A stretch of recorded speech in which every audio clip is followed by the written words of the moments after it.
John with the intro. Hi, I'm Sutton, and that's John. This is the Self Care Disciples podcast. We put out episodes every Thursday, sometimes Friday. All you need to know that it's weekly. You can find us on It's Apple, Spotify, Google, and Amazon Podcast. you damn Skippy. Go follow us on whatever platform you're listening on. Smash that like button, follow it, and put some automatic downloads on if you can. We would also really appreciate it if you give us 5 stars on Spotify and Apple. And while you're there, give us a follow on both those platforms to help us blow the algorithm gods. Yeah, giving them algorithm gods the under the table jib jabs. Because you know they need it. We got a All right, rhythm for the well, jism, bro. rhythm for the chism. All right. Well, you want to do our check in or our merch update first? You pick. We'll do the merch update. All right. This I see week. you're wearing a classic. Oh, that's right. For our viewers, you can see I'm wearing a really sick tee here. For our listeners, I'm wearing, I want to say it's a 2019 first year we came out tee with a couple of sparrows and a big blue circle on a mauve pinkish colored shirt. It's a fun tee. It's one of my old original designs. It's one of the only self-care shirts I have now because all my old ones or all the ones, not all my old ones, all my old ones fit me now, and all the ones that I've had for the last few years don't. So I donated them and or gave them away to some friends so they can thrift them into stuff. But my merch update is I have my tickets for my raffle on. I have 3 new hoodies. I have my stamp brush set, and I have these cool cherry mouth signs for Valentine's Day, same as last week. Not much going on the site other than getting rid of some stuff, and I have a sale going on. I have a really big sale actually. There's tapestries for $10. There's long sleeves for 15. There's hats for 13. There's books for 10. There's all kinds of cool stuff on there. So check the sale out. The pizza tapestry is probably my favorite one. It's got like a big slice of pizza with a Casper steam going around a hot stuff smashing through the pizza slice. It's pretty sick. And it says, "No gods, just pizza." Hell yeah. What you got So for I us, got Johnny? not too much, but I have determined some of the best sellers from winter, which is kind of cool. Uh Currently Yeah. selling a lot of the Spellbound crew neck sweater. That is the Ouroboros snake eating itself with an eye in the center. Pretty Yeah, bold, yeah, pretty yeah. big, pretty occulty and witchy. So if you're into that magic with a K, go check that out while I still have some available. Buy that Yeah, shit. crew necks are selling really well. Kind of weird because didn't the groundhog just show its ugly shadow? Yeah, but you got to think, man. It's not just, it's not, it's winter in some places. It's colder in some places. You sell worldwide. That's true. But what's Yeah, man. weird, what I find kind of weird about the the sales that I get, not that I'm complaining at all. Never. I sold my first collection of swimsuits, right? Did really well. Second one did really, really well. And for some reason, my winter numbers for the swimsuits did just as good, if not better, than summer. And people were Dude, buying them not on West Coast. I'm talking about like they were buying it for the East Coast. I don't know, maybe in preparation for next summer. were they bodysuits or Yes, bikinis? or bodysuits. So maybe they're wearing Okay, them as non yes. swimsuit. You're right. So that is something that I noticed when I sold one pieces, and I just told them I just took mine off the site. I got rid of those for now because I want to relaunch, but they sell really well no matter what time of year because people do wear them for not just swimwear. And I Yeah. forgot, I do have one more product. We have one more lobby sign that I just released the no cops, no creeps, no credit sign.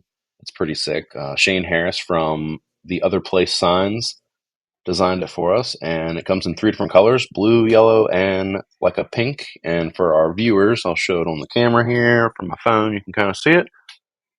And for our listeners, you're just going to have to hit the site and check it out. It's under the print section. No, don't worry, Daddy. www.selfcaretattoo.com. Don't don't worry, Daddy. John will make sure when the video eventually comes out that it will be right here.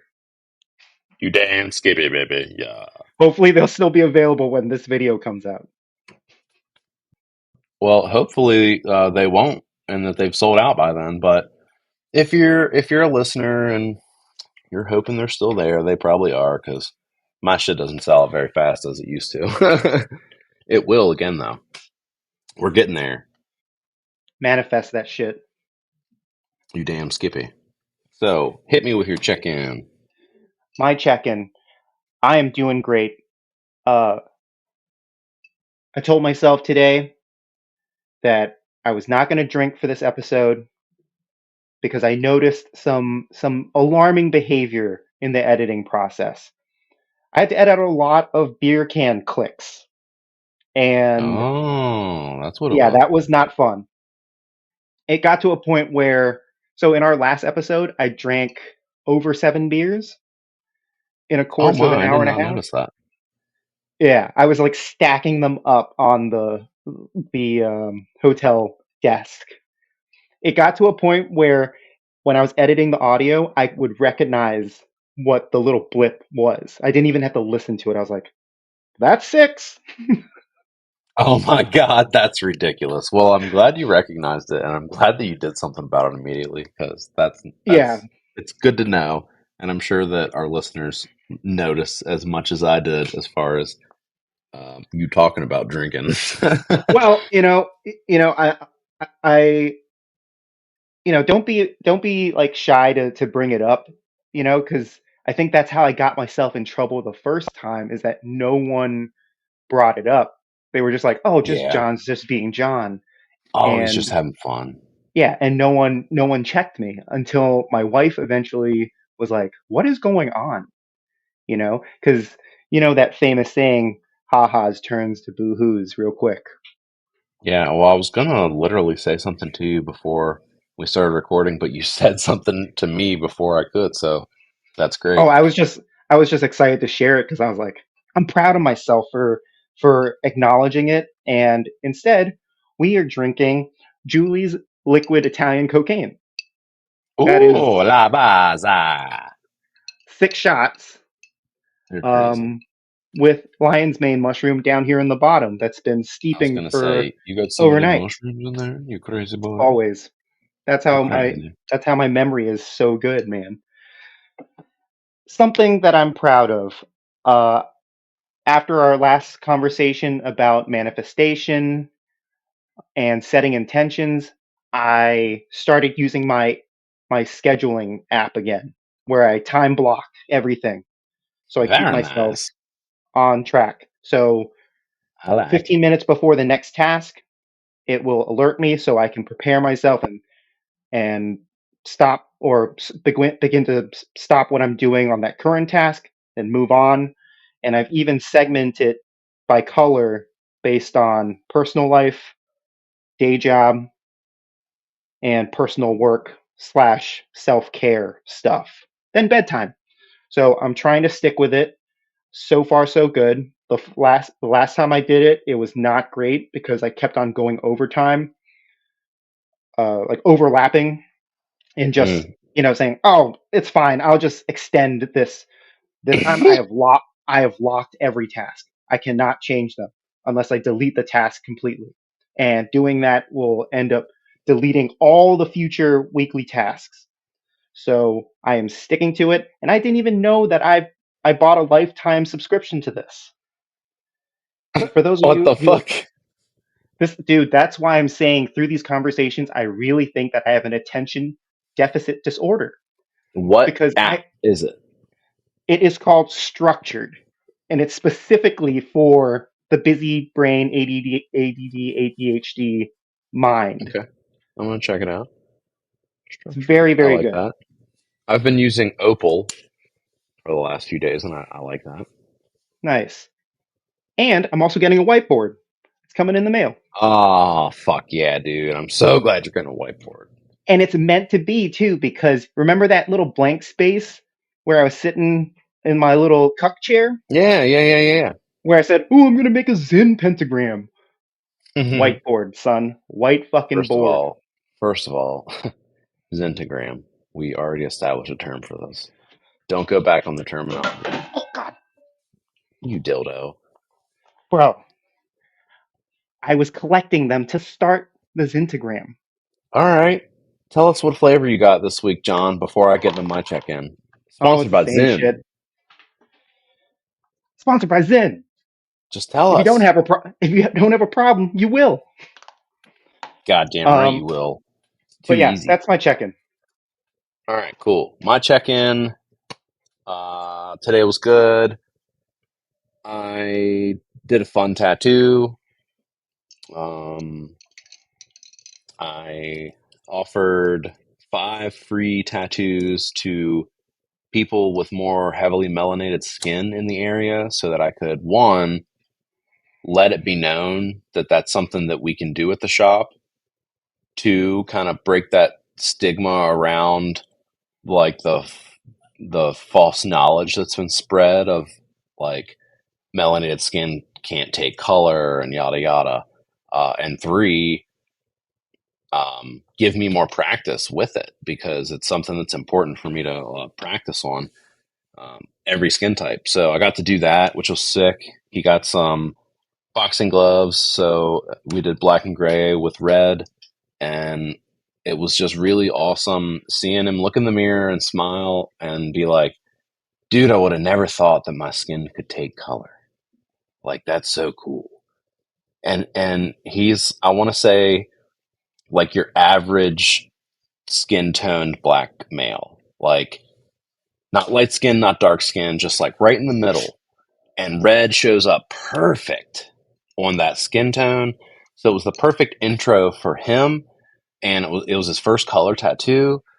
So I'm really really honored to do that, and it was a free tattoo entirely. But he did tip me, which was super cool, like completely unnecessary.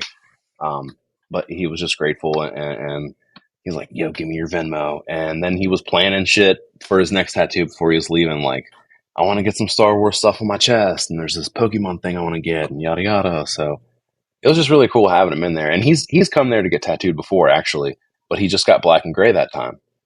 He didn't get color, and it wasn't traditional either. It was like something completely different. But now he's kind of interested in traditional, so it's pretty awesome. What's his name? You should give him a shout out. Quintel. I do not remember his last name.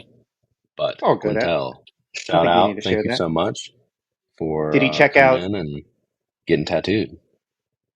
Sorry, I didn't Did you mean check to out what? jump in. No, you're Did he good. check out Diggy's Pokemon Flash?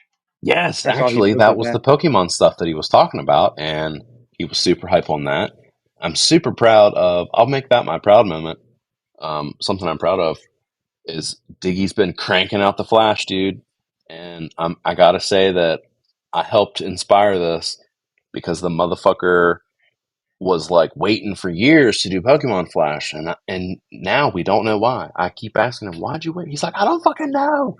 And now he's just cranking it out. I was like, "Dude, you need to make Pokemon Flash." And the next one he's releasing, just to give a little sneak peek to you guys, is a Team Rocket sheet. It's going to be really sick. It's going to be the fourth um, sheet in the set, and when he gets to 5 sheets, we are going to release it on the self care site and have a limited number of print sets available. And half of those profits will go directly to Diggy, which is pretty sick. I'm really happy to be able to give my homies an extra stream of revenue and get some extra cool stuff on the site. And that's what I'm shifting gears towards with self care. Is I'm trying to get more about what we're doing and less about collaborations and stuff. Yeah, like not worrying about like what anyone else is doing kind of stuff. Well, not necessarily. It's like um, Oh, are you talking about the brand or the the tattoo? brand, Um, the okay, brand. Well, the tattoo. tattooing as well. You know, like we're doing our own stuff. We'll do flash from people all the time. That's fine. If someone comes with their own idea, that's fine too. But we're kind of like narrowing down our niches and what we like in tattooing right now, which is cool. Dad's kind of leaning into the music thing, Grateful Dead and like hippie vibe stuff. Diggy's leaning into like the anime Pokemon realm of like cartoonery, and I'm kind of leaning into like the pop culture um, and florals right now. Like I don't really know exactly what I want to do, other than I have a million ideas of flash in my head for like all the movies, music, and TV shows that I listen to and watch. I just haven't had the time to make all the shit. So I know what I want to do. I just haven't had the time. Well, you have the Seinfeld and you have your own stuff too. Yeah, I mean, I got the Seinfeld and the Gilmore Girls stuff, the My Chem stuff, uh, tons of florals. That's just my favorite thing to do is florals. But yeah, that's all I got for my check in. Word. Should we do our little journal entries Yeah, yeah, just to yeah, stay consistent? You want yeah, me to yeah. go Hit me. first, or do you have yours? I got mine. If you want me to go first, that's fine. Yeah, why don't you go All first? right. So this is I don't know what I was thinking when I wrote it. I don't know how I was feeling, but I had it's a little deep, it's a little long, but it says the broken people, kids that grew up alone and without love from their parents have a truly special power. They have an unlimited supply of love, all the love they were supposed to experience as children built up. And guess what else did? Their ability to experience exertion of their love onto their loved ones. They craved attention, completely robbed of the feeling of understanding and reciprocal love, creating a dynamic of give, give, give, hoping and praying to recover a tiny bit back.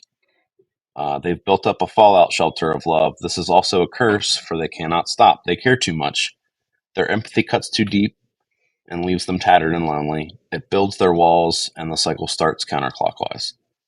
They now have so much love built up it hurts inside for them to share, and they're so afraid of feeling whatever else comes with their offering that they choose not to at all.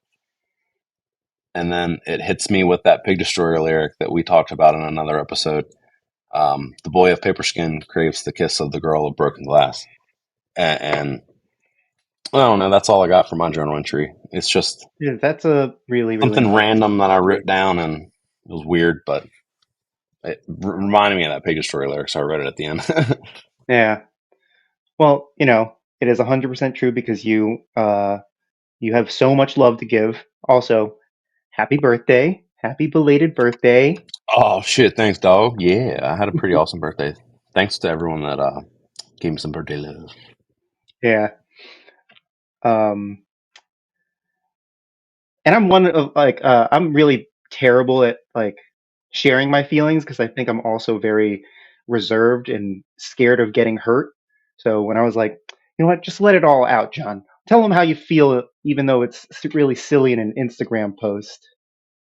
Fuck that. Who cares? I, I I I mean, get all emotional on the internet all the time. My I friend just Trey wrote makes it. fun of me for it. I love it. He calls me out on it. I wrote it as if I was just messaging it to you, but I was like, no, I'm proud of our friendship, so I want to shout it on a mountain, Fuck on a yeah. Hit me. mountain of Zuckerberg. I All really right, so appreciated the shout out. Um, yeah, sorry, go dude. ahead. Hit me with your journal entry, bro. So I apologize to the listeners. Mine is a little vulgar because I woke up today feeling really spicy and really irritable. Hey And I was man, kind of in this like don't bitch out mode. Or what was that podcast that you were talking about? Like real the talk, re- motherfucker. yeah, I had a real talk with myself Hey where man, sometimes you need that shit. it was like a me to That's like the me pep post that talk. I had on self care today of that tan guy who's like he was like, "Hey motherfucker, have you've I survived love him. every hardship, blah blah blah." I love it too, and he's gonna be in my post once a month. I'm gonna repost one of his things. He's in my schedule. Nice. Anyway, hit me. So I have change your mindset. Instead of thinking time to suck today's dick, tell yourself make today your bitch. Tell everyone who gets in your way to suck your dick. Damn right. You know what I like to say? Time to fuck today and its hairy little asshole. Sorry, go ahead. And then I got a little nicer to myself. I got a little kinder. I said, find a way to learn to let things go. Oh, that's after you Then, cooled down for a few minutes. oh my God, this is where I actually wrote something because I made myself laugh, which was it was a huge serotonin boost for myself. And I Oh, think I I just love wrote that. it here because it was the first thing that popped up and I needed to write it before I forgot. So just to set the Okay. scene, and then we can get into the topic. Okay. Just to set the scene, my cat Saki was on the counter, and I was trying to shoo him away, and he was sneezing like multiple sneezes on the counter, and there was some food out, and so this is what I wrote. Made myself laugh today. Saki was on the counter sneezing. I yelled out, "Hey, get your pussy boogers off the counter!"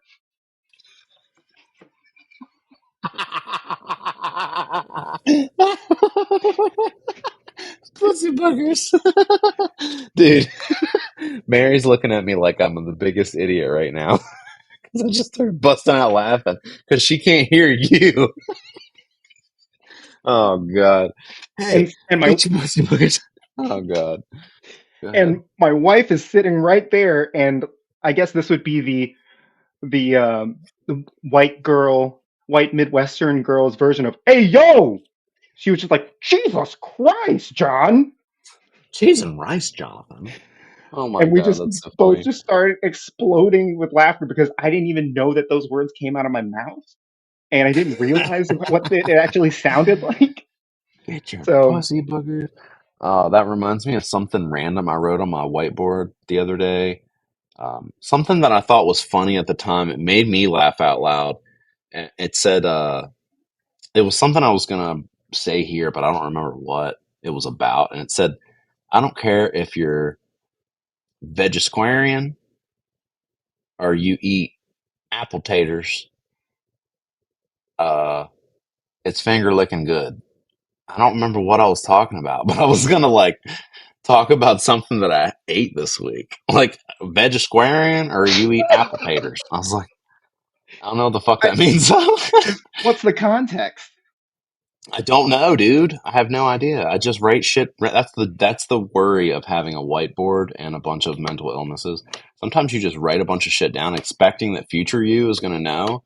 But when you're bipolar, sometimes future you is not you, and it looks at past you, going, "You stupid fuck! You thought I'd understand this? I don't understand any Maybe of it. I don't even. I can't even read it. I have maybe two different handwritings. It's fucked up." maybe present you just wasn't ready for that knowledge yet, but Dude, future maybe. you might I don't be. know. It could be. It's on a picture. I made Julie take a picture of the whiteboard before I erased it because we were having like social media class the other night. Oh, 'Cause that's cute. You guys have social media class. well, yeah, it's important, dude. I want all my homies to be able to fucking succeed, and social media is an easy way to get going. So, yeah, It she's going is. to be starting to do tooth gems at the shop. Shout out to Julie for that. We're thinking by October we can get her full time, and until then, she's just gonna kind of be like an apprentice at the shop, doing menial tasks for tips on the days that she doesn't work. And it's actually working out really nice because she's already there. She's already plant mama, and she's looking to get an extra job anyways, especially what happened with her last one just now, or Yeah. her last side job. She showed me her business cards and they look awesome. So Oh, dude, they're so cool. Jules, or Tooth it's Gems going is to be great. Gems by Jules. It's a really cool, Yeah. catchy thing. Um, but yeah, that's all I got for my check-in, and our journal update is done. So I guess we can get into our topic, right? Yeah. So our topic today is, and I think we brought this up in a previous episode, that we were going to interview each other. So I think we're going to Yeah, interview Sutton today about yeah, how you got into tattooing and just give the listeners kind of like a little insight into like how did you come up with, the woodworking thing and just your creative Yeah. process? So, Okay. how did you give us the set the scene of how you got into tattooing, like from the beginning? Okay. So, I'll start with my first tattoo, which is an outline. I'll show the viewers. It's an outline of the state of West Virginia on my ribs, and later, much much later, you can see a dot right here, and that's on Sutton, West Virginia, which is an actual city in West Virginia. No correlation to my name whatsoever. It just so happened to be that I'm a Sutton that lives in a state that has a city Sutton. But anyway, I got that done in Delaware at Independent Tattoo. Um, my little brother and I were both 18 and on vacation at Rehoboth Beach, and we decided we wanted to get tattooed. My dad gave me $100 to go to the beach for a week because that's enough money to live on for a week at the beach. Um, so I decided that I wasn't going to spend any of it and try to save it the whole week to buy weed when I got back home. And instead, I ended up paying $100 for the outline of West Virginia to be placed on my rib cage. It took a total of 8 minutes, and yes, I did like look at the clock the whole time. Was sweating profusely. My little brother was standing over me, watching me. I was nervous as fuck. Um, the guy that tattooed me is the original drummer for Burn the Priest, which ended up being Lamb of God. And I don't remember his Instagram, but I did end up reaching out to him like later last year, when I found out that he still tattoos and he's like somewhere else now. But um, I got into tattooing by accident, totally. I didn't mean to. I just started drawing when I was a kid. Um, Drew my whole life.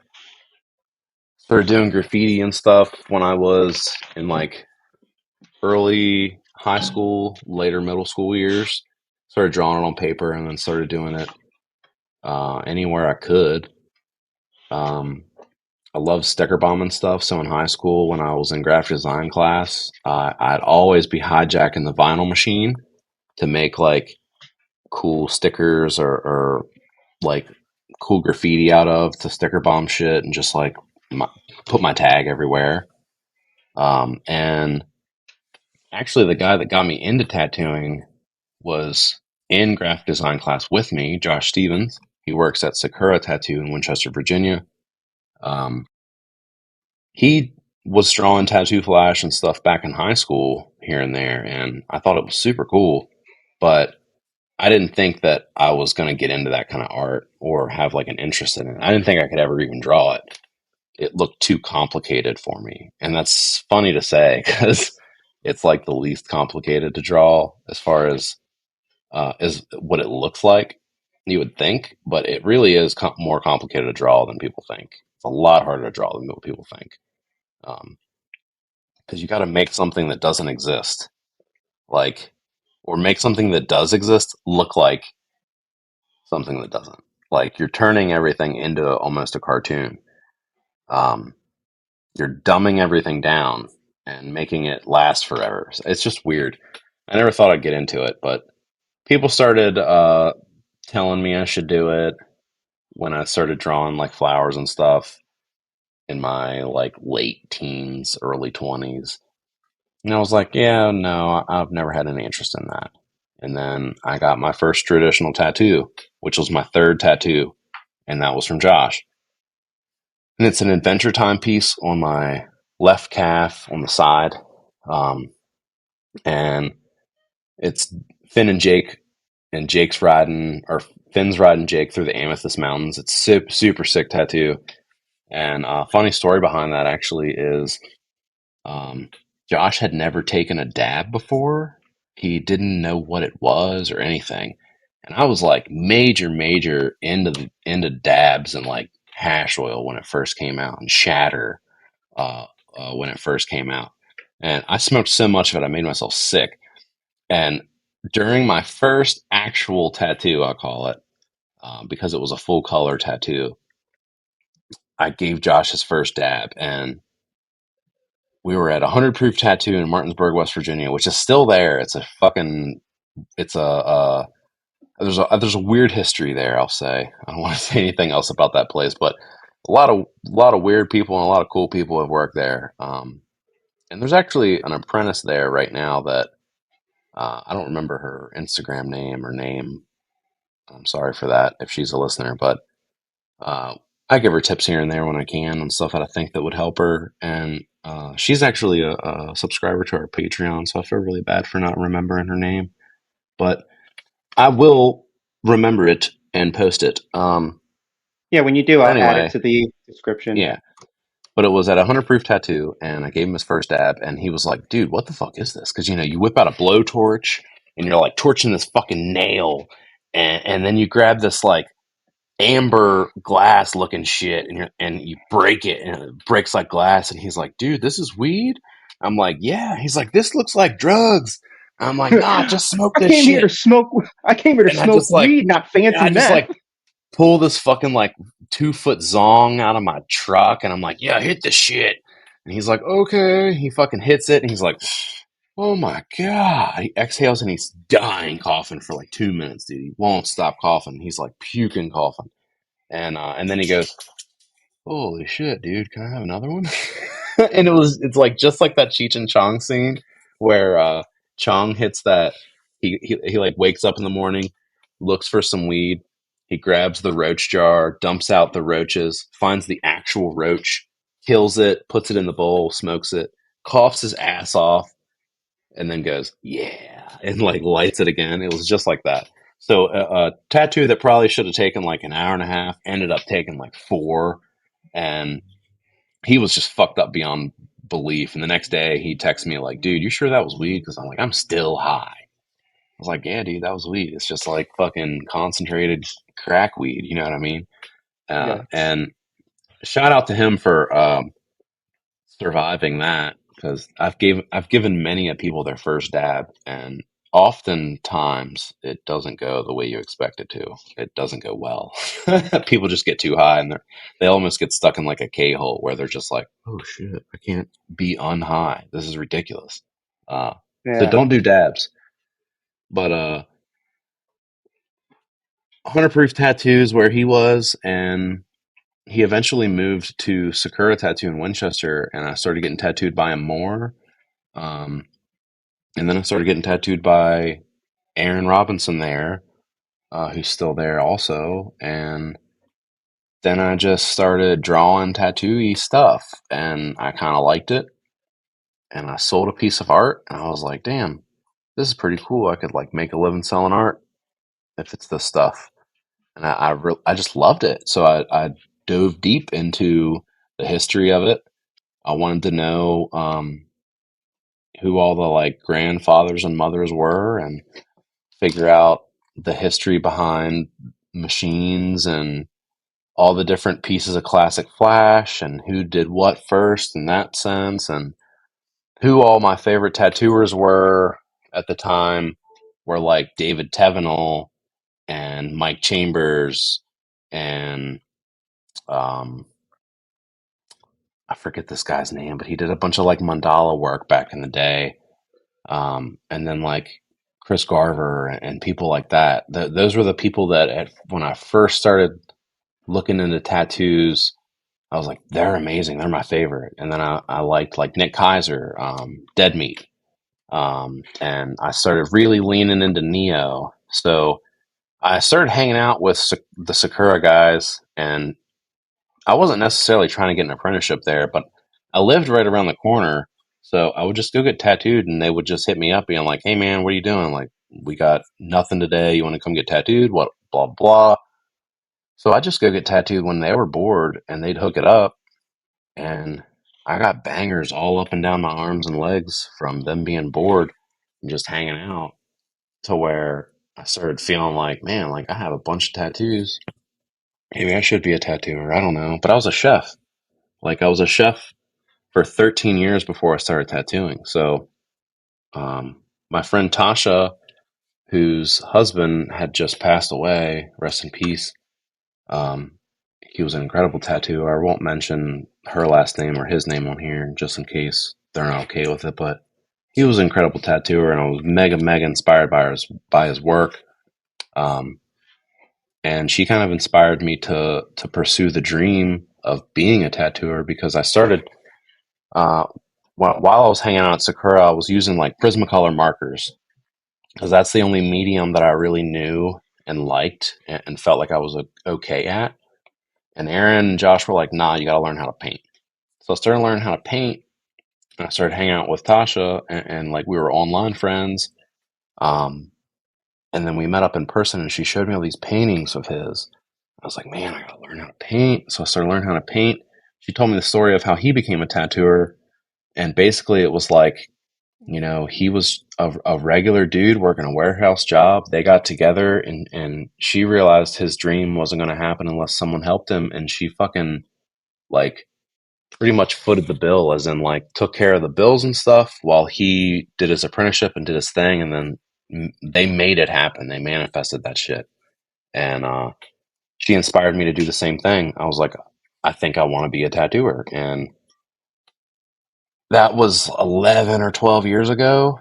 Um, and I sold my first piece of art later that month, and I started drawing more tattoo flash and painting more and more. And um, the owner of Sakura, I eventually like gave up on trying to get an apprenticeship there because it was about a year of me hanging out there every waking minute I had, and him not recognizing that I wanted an apprenticeship. He actually asked me like way after I gave up. He was like, "Hey man, you ever thought about like getting an apprenticeship somewhere?" I was like, "Yeah, Well, never did you thought about ask? that while I took your trash out and answered your phone for like 6 months. You fucking dildo." Um, yeah, of course I asked. I talked to Josh and I talked to Aaron about it, and and at one point he even said he was going to charge me like $600 a day to apprentice under him because that's how much he would make a day if he were tattooing. So if he was teaching me all day, then that's how much I should be paying him. And I was like, well, you're fucking crazy for that. That's never going to happen. And it never has happened. He's had two apprentices at that shop since then, and neither one of them paid that.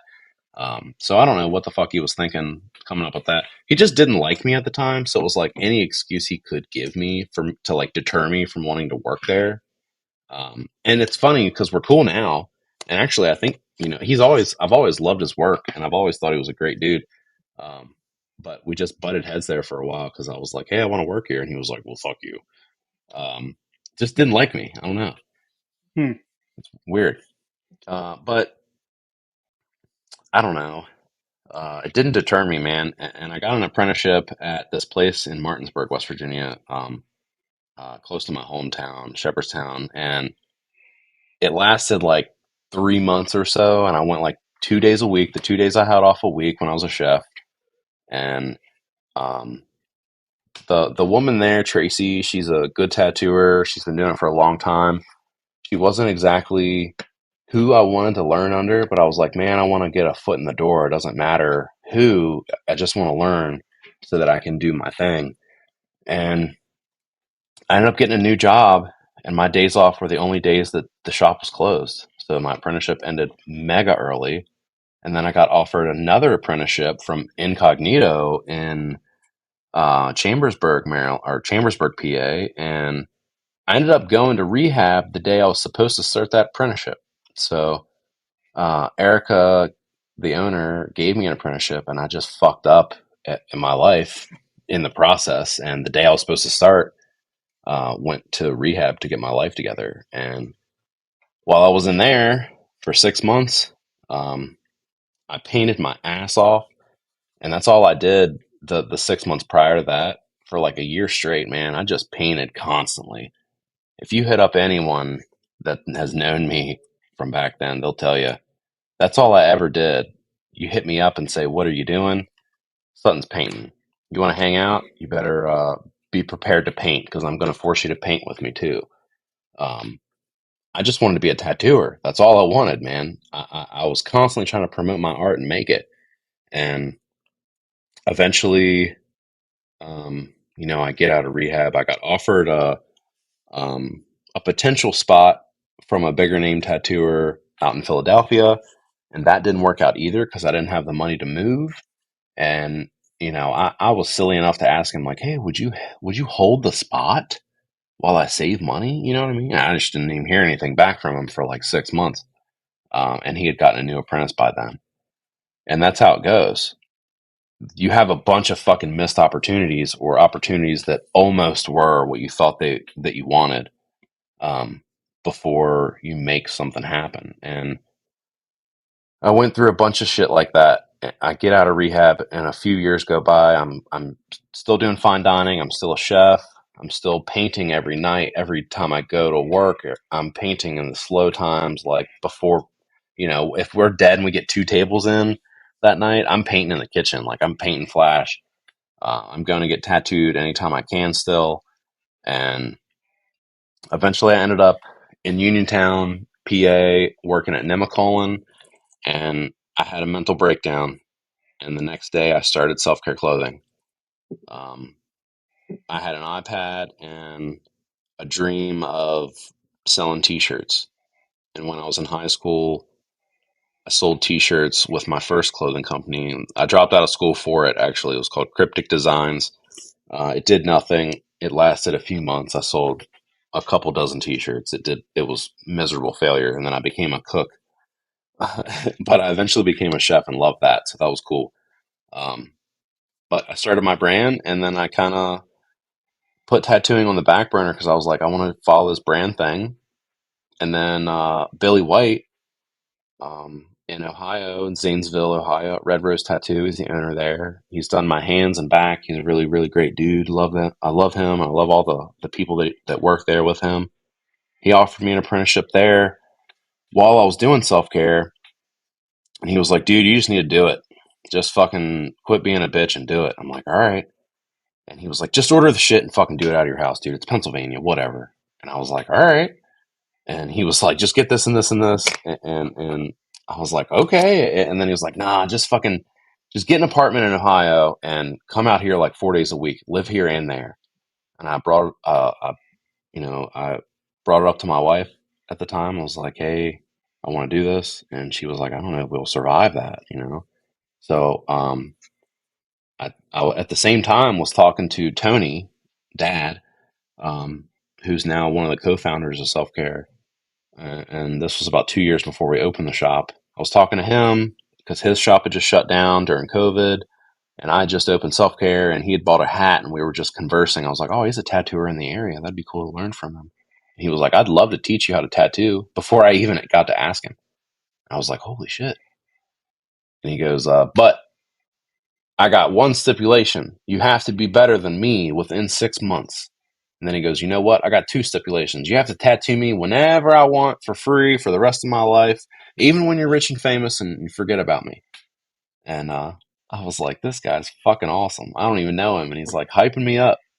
And then, fast forward a year and a half or so, and I start talking to Diglett Williams, who's the third co founder of Self Care Tattoo.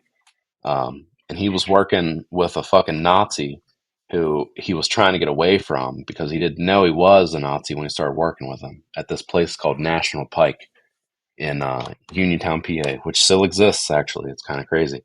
It's in a That's different wild. location now. Yeah, it's in a different location now, but it still exists. It's actually not. So National Pike is a highway. It's Route 40, and it goes like hundreds of miles, right? Well, that's where the tattoo shop was originally. Well, now it's not on National Pike, but it's still called that. So we call it White Nationalist Pike.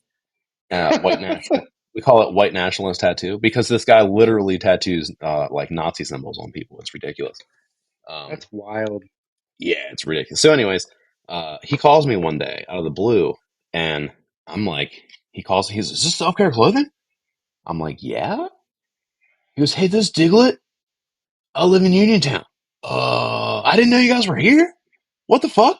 And he's just all like excited, and I'm like, "I just woke up, dude. What are you talking about?" And he goes, "I'm in Uniontown, and I work at a tattoo shop, and blah blah blah." And I had no idea who the fuck he was or what he was talking about at all.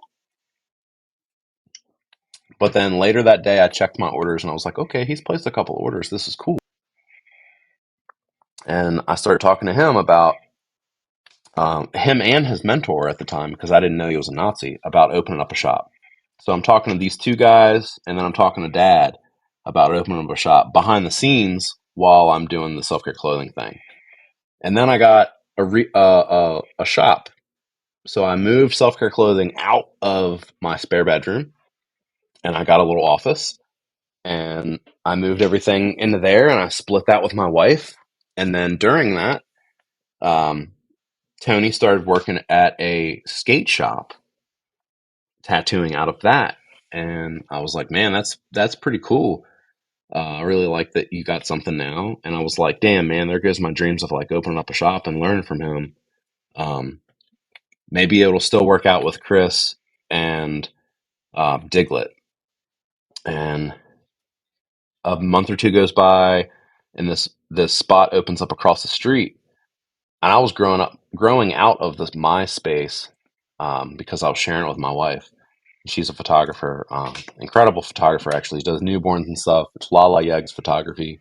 Um, but anyways, I moved across the street so I could have my own shop, and then another shop like two doors down from the same landlord opened up, and it was so cheap. I was like, man, I should open up a tattoo shop, but I don't have anyone to teach me. So I reached back out to Tony, and he said that things weren't working out at the skate shop and that he needed a place. And I was like, dude, I have a place. Let's do it. At this point, it's been about 2 years of me trying to convince you to open up a tattoo shop with me. Let's just fucking like meet up, go to dinner, and talk about it.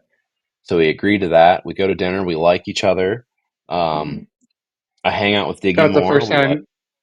Sorry, that was the first time you ever met Dad, like in person, person. yeah, yeah. We had talked on the internet for about 2 years before I'd ever met him. It was crazy. We just met up at a restaurant with our wives and talked and came to an agreement on booth rent and all that, and what he expected of me as an apprentice and as an owner.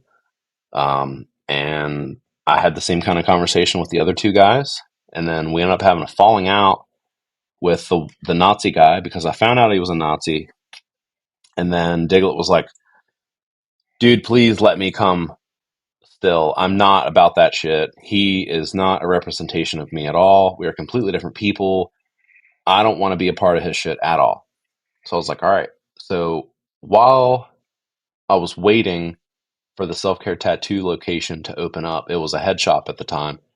I knew in 2 months it was going to open up. So I transformed the giant back room of self care clothing into a makeshift shop so that Diglett and Dad could take care of their appointments while we renovated the next door shop and waited for it to close down and got a hold of it. So for a few months, they tattooed out of the back, which was fine.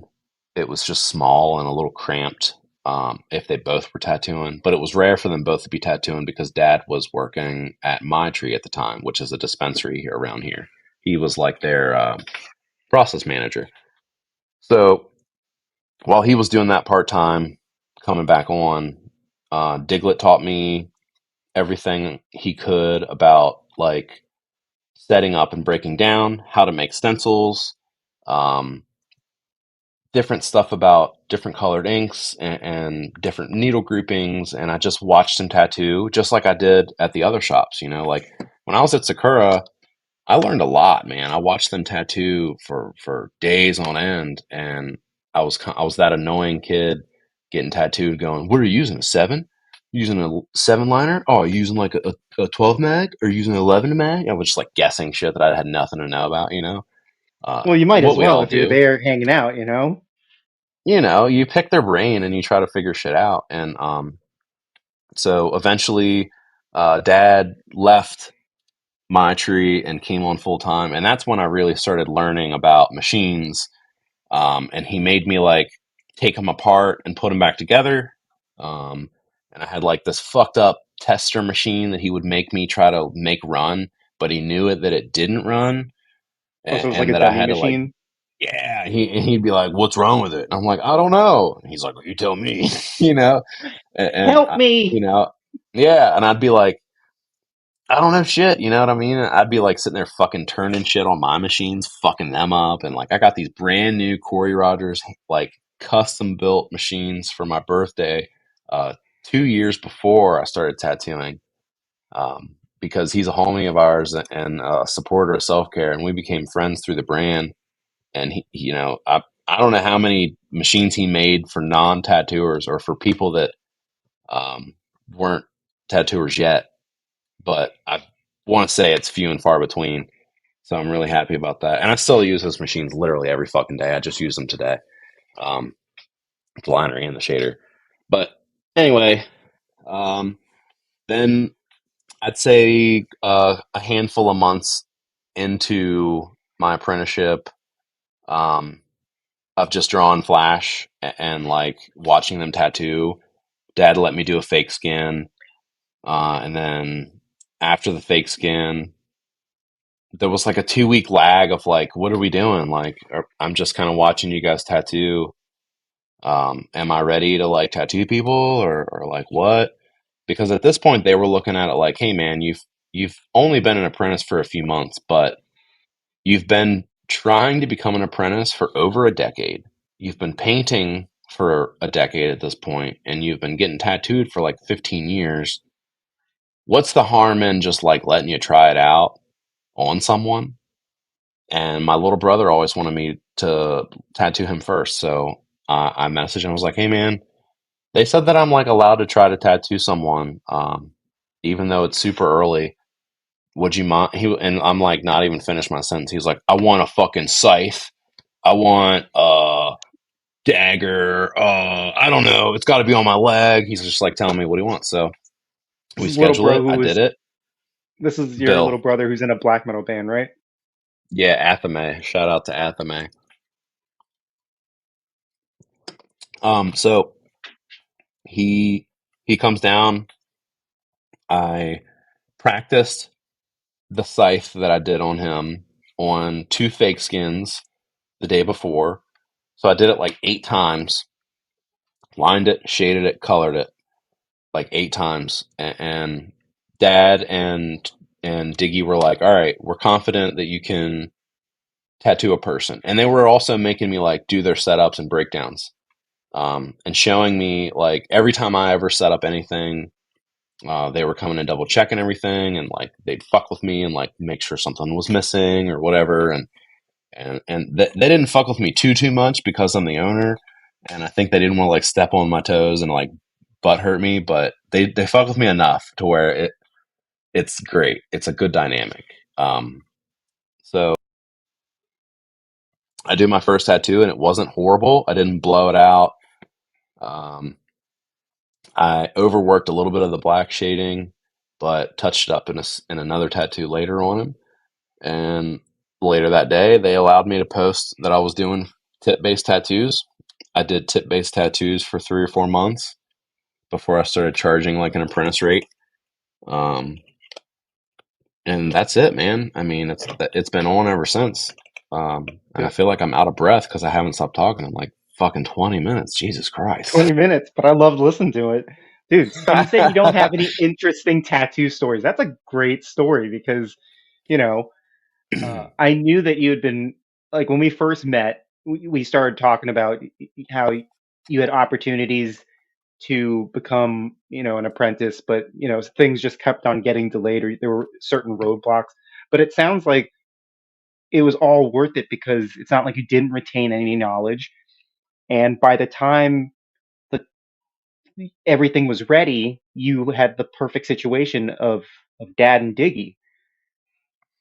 Honestly, yeah, so I have to say like early on in wanting to be an apprentice and wanting to be a tattooer, I had this idealistic view of I want to I had everything set up. I was like, I'm going to get an apprenticeship and do it for 2 years, and I'm not going to tattoo anyone for a whole year. And then the first year I tattoo, I'm not going to start any sleeves. I'm not going to do any necks, any blah, blah, blah. I'm going to only do arms and legs. I'm going to only do that. And I set out all these expectations for myself of like, I'm only allowed to do this. But then when I got into it, I realized I was more capable of those things, and I was just setting limits for myself.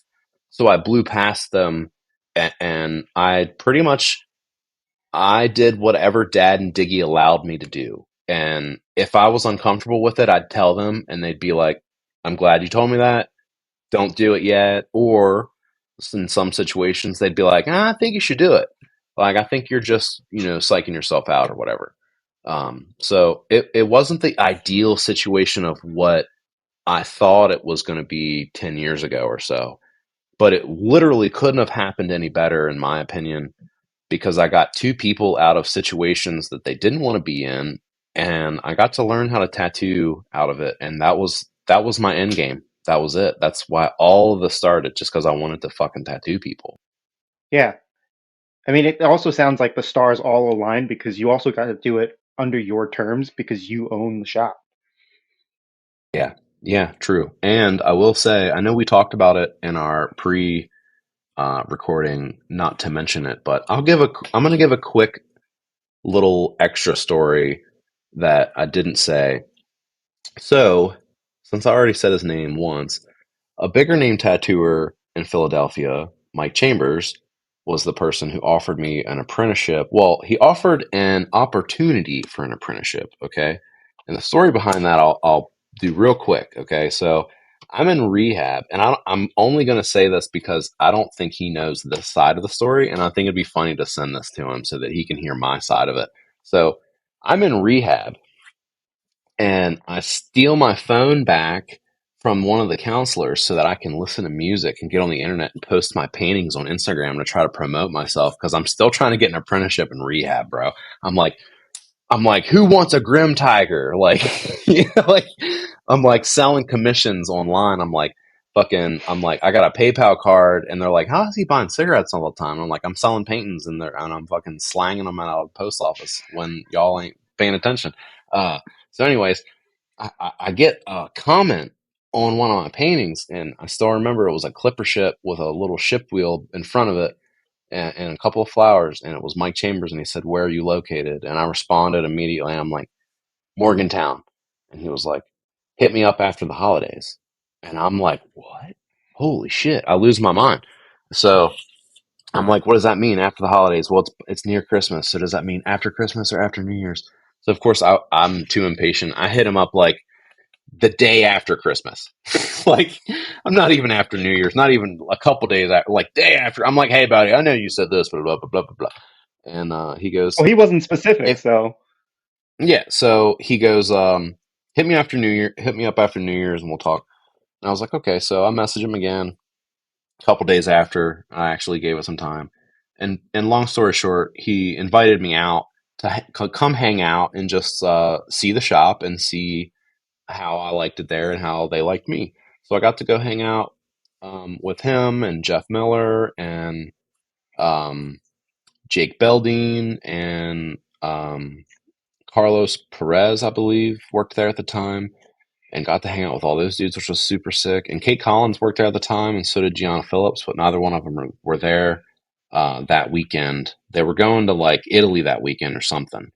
But I got to hang out with Mike and pack some Sorry Mom orders and help him do some stuff, fold some t-shirts, and I scrubbed some tubes and just like acted as if I was apprentice for the weekend. And he let me stay in the upstairs apartment that's above the Philly shop. So I stayed up there for a few days. And the funniest part about this is why I want to tell the story, is when I left, I was living in Morgantown, West Virginia. Okay, when he commented and said, "Where are you located?" and I said Morgantown, he thought Morgantown, Pennsylvania. Okay. So oh that's why wow. he said, hit me up after, because Morgantown, Pennsylvania is much closer to Philadelphia than West Virginia. I was 4.5 hours away, John. 4.5 hours away. I was like, he's just testing me. He just wants to see how bad I want it. Well, I wanted it bad. So I had like $120 to my name, and that was between like three debit cards and maybe like $40 in cash. And I leave ass o'clock in the morning to get there at noon. And halfway through, I'm like, all right, I got a quarter tank of gas. I'm gonna stop and get gas, and I realize I don't have my fucking wallet. Then I realized I'm only 45 minutes away from my little brother's house, and he lent me money so that I could get gas and get to Mike's shop. And this was my um, birthday present because my birthday is February 7th, and this was like early January or like mid January at this point. So he's like, "Here's your birthday present early, bro." Gave me $100 to fill up and $100 to run on to get gas and food, and I made it there at like 12:30. I was late. First red flag. Oh, this guy's late. And I was going to message him, I was going to call him and be like, "Hey, I'm running late, blah, blah, blah." But I was like, no, it's just going to take more time. Don't just tell him, just be honest when you get there. And I got there and I wasn't honest. I was just like, "Hey, man, I hit traffic. I'm really sorry." I did not realize how crazy Philly traffic was. And he was like, "It's okay." And he's standing there and I didn't realize how fucking tall he was. And he was so intimidating. Taller than Um, you? Damn. oh my God, yes. He's so tall, dude. He's got to be like 6'5", 6'6". But so And I this brought whole my time he doesn't portfolio. know. This whole He time has he no doesn't idea. know. Yeah. He has no idea what I went through to get there. He has no idea that I drove almost 5 hours. Well, Is actually, he I still drove thinking about that six you're and a in half. Pennsylvania? Yes, I drove about 6.5 hours total because I had to go way out of my way about halfway there to go to Bill's house to get that money and then come all the way back. Um, so it was super inconvenient because I was in Maryland when that happened. I was in like Hagerstown, Maryland. So I show up late. I have my portfolio. He introduces me to everyone. He's a sweetheart. The shop is gorgeous. I'm mega intimidated. And he's going through my portfolio and he's like, this is nice, blah, blah, blah. You should leave more negative space. And he gave me a really solid critique that to this day, when I paint, I think of, which is leave more negative space. He was like, your paintings would be really nice if you left room to breathe. You know, that rule of thirds really matters. And that rule of thirds is 1/3 black, 1/3 color, 1/3 negative, and that's solid for traditional. So I hung out for a few days. I scrubbed tubes. I did all the apprentice things that I thought I should do. I watched all of them tattoo as much as I could. I painted. I painted a little flash sheet, which I'll actually, you know what? I'll post that. It's pretty cool. It's a seven swords flash sheet um, of just florals and like random stuff because I didn't, you know, I was like, man, he's offering me an apprenticeship, so maybe I should make a seven sword sheet. Well, I did not get an apprenticeship. I did not have the money to move there. He wanted me to move and offered me a spot if I would move up, but I did not have the money and it did not work out. But I will say this: he has been to this day one of my biggest inspirations. And just a few weeks ago, and in the last episode, I was talking about someone that recommended that book to me, and that was him because he knows I'm going through it, and we still reach out here and there to like see how each other's doing. We see each other at conventions and whatnot. So he's been a really awesome acquaintance of mine, and I'm proud to know him and proud to have even be noticed by someone like him. So even though I did not get to learn under him, I got to introduce Dad to him right while I was tattooing, which was a super, super cool full circle moment. I was in Asheville at the tattoo convention, tattooing with Dad, and I'm tattooing a panther head of all things. And Mike Chambers walks up and starts to watch me tattoo and goes, "Hey, buddy, how's everything?" And we start talking, and I'm like, "Don't look over here. Don't judge my tattoo," you know, like, and then got to say like, "Hey, Mike, this is Tony. This is my dad," you know, blah, blah, blah. And Tony was like, "Dude, that was Mike Chambers." You know what I mean? He's starstruck just as much as I was. And I'm like, "I know, dude. It's him. He's a normal dude, though. He's just like us. He's just a goofball, funny dude that likes making tattoos and memories for people." Um, so that's it, man. That's really my story. Ever since then, I'm still an apprentice. I haven't been tattooing for 2 years. I've been tattooing, I want to say mid April will be my 2 year anniversary. So coming up on it, a couple months away. Really excited to graduate. I hope I graduate. I don't know. Maybe dad will fail me and I got to start over. Who knows? I mean, just because I'm the owner doesn't mean that he can't keep me an apprentice as long as he wants. It's whenever he feels Yeah. like I've, I've surpassed an apprentice. And he told me that he was like, "Yeah, it only takes 6 months and you got to be better than me within 6 months." So I guess I failed that. Fuck. How many tattoos have you done on Tony so far? You know what? One. I think Okay. just one. No, I'm sorry, two. Oh my God, I forgot about his belly. I outlined his entire stomach, a Pharaoh's horses. But the first one I did on him was a Get What You Get. It was the first one out of the machine, and it's just a butterfly, and it's that iconic video that went viral on our TikTok of Bo. I want tattooed, don't know what I want. And if you've never seen that video, or if you have seen that video and didn't know what it was us, you know now.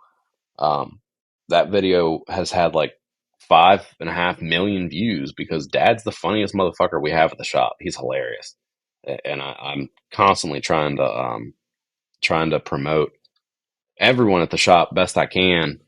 But I feel like I don't promote Dad enough. So I want to say Harvest is Life is a tie dye company that his wife and him started that he's the creative director of. That's incredible. You guys should check out, and we're going to be posting about that way more often. They're actually potentially getting a retail spot soon, so be on the lookout for that. And we'll get those socials posted for them because I really, really want to start pushing my homies more and more. And it's important. I want everyone at the shop to have what I have. I want them to have their own little brand thing, their own other stream, their own something. And Diggy's got that going, and Dad's got that going. So next, we got to get Jackie to get that going, and we're going to try to get her a piercing apprenticeship somewhere so that we can get her doing that and get doing tooth gems with her and Jules. So yeah, I don't know. That's really my story, man. You got any questions? That's legit. No, I was not expecting all of that. Uh, I'm sorry. it's I all figured good. I would just lay it I'm all happy. out. Yes, sir. I didn't want to tell tattoo stories. And yeah, the only question I have is so like your creative process or throughout because you started way before all of the like Pinterest tattooers pretty much. Yeah. So and I remember seeing some of your flash like that Chrome Panther. Hmm. Where Yeah, dude. where did Before they where did were that come from? Oh, I'm blurry. um okay, so I guess I could just tell you go through quick like the phases of art I've gone through and what went behind them. It started with tattoo imagery. It started with mandalas, oddly enough. I didn't know what the fuck they were. Um, I just I grew up with my grandma drawing flowers and painting flowers and stuff, and they were none of them were mandalas or anything. She's like an oil realism painter, but um, I just drew one day and did a bunch of dot work stuff, and I took a picture of it and posted it, and my friend responded, "That's a really cool mandala," and I was like, "What's that?" And then I googled it and I looked it up, and then I found a tattooer that did it, and I was like, "Oh, that's really cool," and I just started doing dot work stuff, and then it went from that to I drew a couple of like weird, wonky looking, hippie-ish traditional flowers, and I was using like colored pencil and microns, and then I went from that to like doing like neo-ish roses that I would like trace from David Tevenel and wherever, and I was using Prismacolor markers, and I didn't really have direction until I started drawing like Adventure Time stuff. Like I drew like Peppermint Butler with like the evil eyes and like flames around them. And I drew like a cool cross for my dad, and that's when I was like, all right, I can take traditional stuff and like make it my own with like just the shit that's about me, like the stuff that I like. And it really started with like that, like TV shows. Um, and then for Valentine's Day one year, I saw someone draw like a heart shaped pizza, and I was like, "That's really cool." So I drew one, and it was like, "Eat your heart out," and and then people started commissioning me for stuff like that, like just quirky, like tattooy kind of stuff, and it turned into me wanting to learn all the classics. So I bought, like Josh and Aaron told me the way to learn how to draw this shit is to trace it. and trace it for years and paint it all. So get a flash book, trace it, and paint it. Every single thing in the whole book. So I did that for 10 years, dude. I bought flash books, traced them, painted them, traced them, painted them. Sold paintings, fucking gave away paintings. I've given away thousands of paintings in my life, guaranteed, because I just wanted to paint. I just wanted to get better. So I did that for 10 years. I just fucking bought flash books and painted shit. And eventually I was able to be like, when I started tattooing, it was hard at first for people to, because I wasn't doing custom because I was like, it's just like I just want to do flash so I can learn how to actually tattoo. And then I'll worry about drawing and doing my drawings as tattoos because that's way harder because I've been drawing way longer than I've been tattooing. So my drawings can be way more intricate and way more complex than my level of tattooing skill. Right, it's a Um, different medium. so yeah, so Dad and Diggy were constantly being like, "No, dude, there's way too many lines in that. Like, take that out, take that out. Like, get rid of this. Don't do that. You're not doing that. You're only doing this." And I'm like, "Okay." And I would draw like a flash painting, or I would draw like something on Procreate and show it to Dad, and he'd be like, "That's not very tattooable," and I'd be like, "Fuck, all right." And I had to retrain my brain as a tattooer and dumb everything down to the level of like apprentice line, shade, color. Don't worry about the complexity. And once I did that for 6 months or so, then I took on some custom stuff. But the custom stuff was like, hey, I'm offering this drawing that I did. You know what I mean? It Yeah. wasn't like their idea.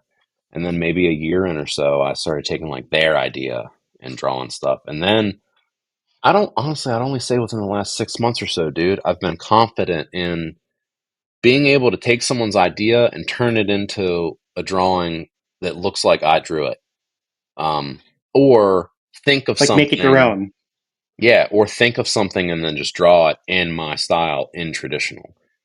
That's only come about within the last 6 months to a year for me, and I've been doing it for almost 12 years now. Um, and Well, that's I just think, because I, I'm sorry, go ahead. oh no, I was gonna say, I think you're probably gonna graduate. We'll see. Yeah. But Well, my I was creative, just curious. Oh, sorry.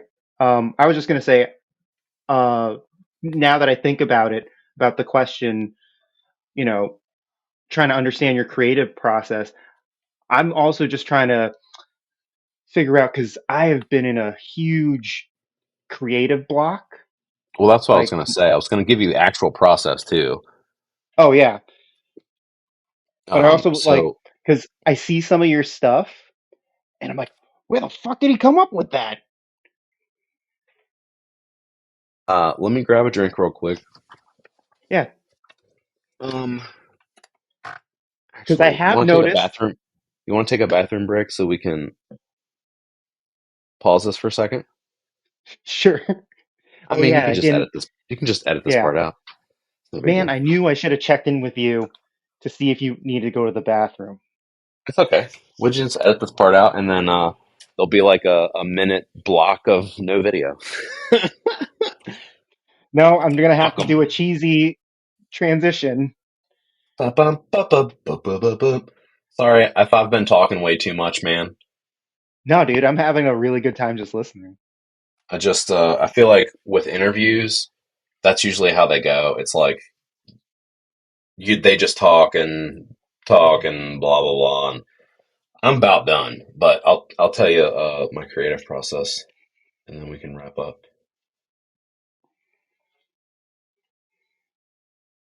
Yeah, because I do have one in the chamber after listening to your story, and that's when I was like, you know what? I think the reason I'm asking this question is Did you somewhat have one? selfish because I'm like, where did my creative process go? Because like you saw the piece that I did for um Labor of Love, like that shit just like Oh yeah, came. I knew right away that that's what I was gonna go with. Like dude, that's a keep it. gangster ass sheet too. Always trying to get people to get that tattooed. I haven't gotten to tattoo any of that yet. Pisses me off. Dude, I will pay Sorry, go someone to ahead. get that tattooed. All Yeah, right, I'll we get that are we shit back? tattooed. Yeah, Dude, we're I'll back. get it tattooed. And we're back. Sorry, we had Pee pee break. technical difficulties. All Well, right, so let's. I'll tell you you if were your saying, blip, your beer crack matches my beer crack. there you go. So you were saying the creative Oh, so process. You've been in a rut. yeah. So originally, I was just gonna ask. Um, I was just curious because seeing you pump out all the flash um and also the t-shirt designs, like it's just like one after the other. And we've also talked about it like way earlier because I'm a lot slower at um getting stuff done than you are. I think Yeah, that's just a part of my process, you yeah. know? Like I overthink like a crazy person.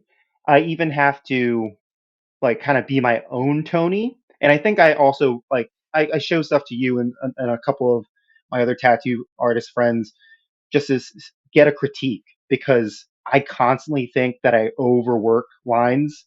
Not that they're going to get tattooed, but just Yeah, for there's like, too does this many. look okay? Yeah, like Yeah.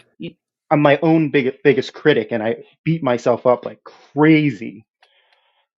And so I wanted to understand like how do you just like bang them out, or when you're in a creative block, how do you get back in it? Because So oh yeah, go ahead. there's a few ways. So creative block for me doesn't really happen. It's not like I always have ideas. It's the motivational block that I get. So it's the time and the motivation to do it, but the ideas are always there. So every time I have ideas, I write them down on my phone. I have lists of flash ideas everywhere, and anytime I'm like thinking of what I want to draw, all I have to do is think, what do I like? What do I like? When I'm scrolling and I see a tattoo post that I react to in a positive way of like, wow, or like, holy, like, crap, that looks awesome. Um, that's the kind of stuff I want to draw.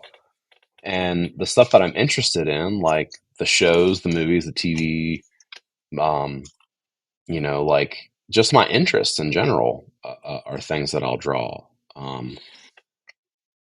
And then just like, I don't know, shit that I think's funny a lot of times. Like, I haven't done it in a while, but I used to just do like funny sayings on stuff. Like I would just draw a rose with a banner that said like "hate you," just like shit that I thought was funny and quirky. Um, I get inspiration from music mainly from lyrics. Like right now, I've been on a Linkin Park kick, and I'm really trying to bang out some hybrid theory flash. But like, and I have all these ideas for it, but like, I just can't put my hand to the the pencil to the paper and just do it. Um, Yeah, so like that's what I have struggled getting past. But the ideas are always flowing, bro. And what I end up doing is batching. So like I'll get in a creative flow and just embrace the fuck out of it. And when I have a creative flow and I get something done, I'll go back through my old Procreate files and try to find unfinished stuff and use that juice to keep going and to finish those things. So I highly recommend anyone that does digital art um, to go back through your old stuff whenever you're in a rut. Because if you found inspiration once there, you'll find it again. And if you're not a digital artist, just go back through your old drawings in your sketchbook and you'll find something there that you like that you want to finish, or something that you were like, damn, that 3 months ago when I drew it, I thought that looked like shit. But right now I'm realizing that it's pretty cool because I was overthinking it 3 months ago, you no, know? that is one of the best pieces of advice that someone has given me is, dude, sometimes you just need to step away, you know? Yep. Like the moment you think that it's becoming a chore, you need to step away because Yeah. art is supposed to be fun and you're taking it too seriously. And I just get stuck in my head. I was doing a t-shirt design for me and I was like, God damn it, son of a bitch. And those are the type of reactions that I have at my day job, and that shouldn't happen. Mm-hmm. But you were Nope. 100% right that it's not, I don't have a creative block. I think that is the wrong term. It is a motivation and energy and time Inhibit block. it. Yeah. Yeah, because you know, doing designs, you want to do it start to finish. Like ideally, that's the best case scenario, which is never really the case, right? Typically, And no. oh, really? Like for me, Well, I mean, like in my typically, no, that's not the case. You want to do oh it start to finish, but you end up oh not. no, yeah, well, yeah, typically, like ideally, you want to do it start to finish. And in my head, I'm constantly thinking like, this is going to be quick. Next thing you know, it's been a week, and now we finally hit color. Color is the best part, by the way. And it's just one of those things where I think I just need to force myself to sit down, drown everything out, like close off everything, and just Just find the fucking fun do it. again. Yeah, So I will say this: I work best alone. When I am in a creative flow, every single time, it's I've either been alone or someone's in the room and they are also in what I call grind mode. Um, which grind mode entails me listening to something or having something on in the background with no one talking to me. I ignore messages. I don't check social media. Grind mode is I'm focused on this task and I've got something in my ear that's keeping me like going. Um, and some of my best moments ever of my marriage was when we were in grind mode together. And if you've ever been in a relationship, like a long term relationship with someone who is a creative or who works from home or whatever, and you've had those moments together, it's fucking awesome because you're both just coexisting as humans, just existing and not having to talk to each other or acknowledge each other or get attention from each other or to each other or whatever. It's just you're just existing and you're fucking getting shit done. You're taking care of business. Um, that's some of the coolest moments you can ever have with someone. And I'm really happy that I get to do that on a daily basis with my work family. Like every single day, when we're all three tattooing and Jackie's running back and forth helping us and taking videos and pictures. Cause dude, I'm telling you right now, shout out to Jackie. I know we talk about her a lot on here, but she deserves to hear it and she deserves to get the recognition. She holds our shop together. She is the seams, she is the glue, she is the saran wrap, she is the to-go container, and we are the tiramisu soft as fuck in that container, just waiting for you to take a spoonful. She's making it happen, dude. So I'm so super glad I get to share grind mode with my best friends every day.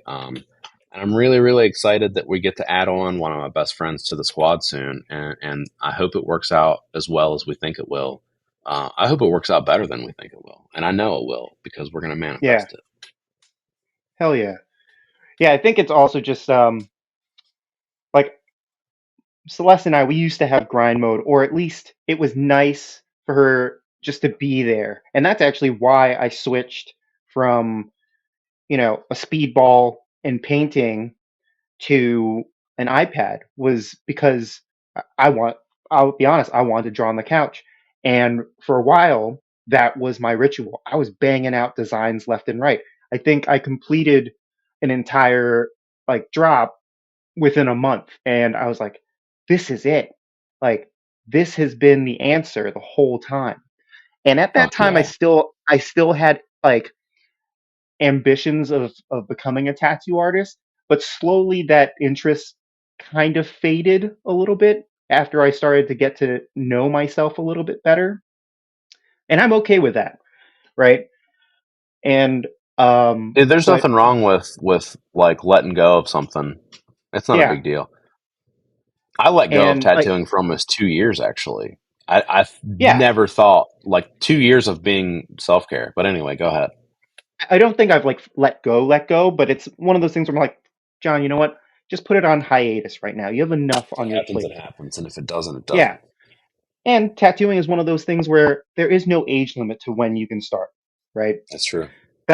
That's how I've always treated it. So I don't think I'm like, oh, I lost out on an opportunity, blah blah blah.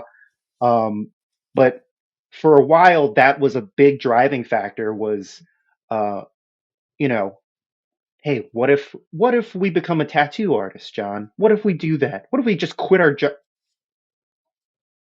It's okay. Keep talking. Don't Oh, worry about what it. if we just quit our job right now and just do this? You're gonna have so much more fun.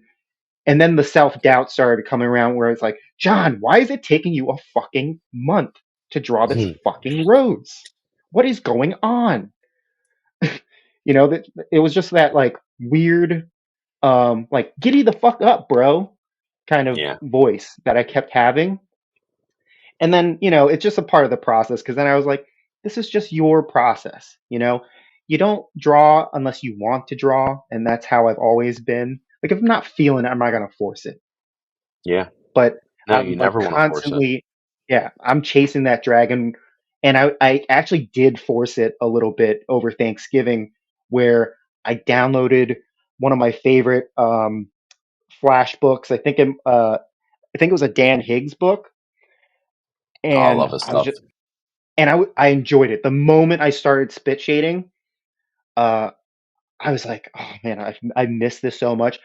Like Celeste was talking to me, and I immediately just went into my.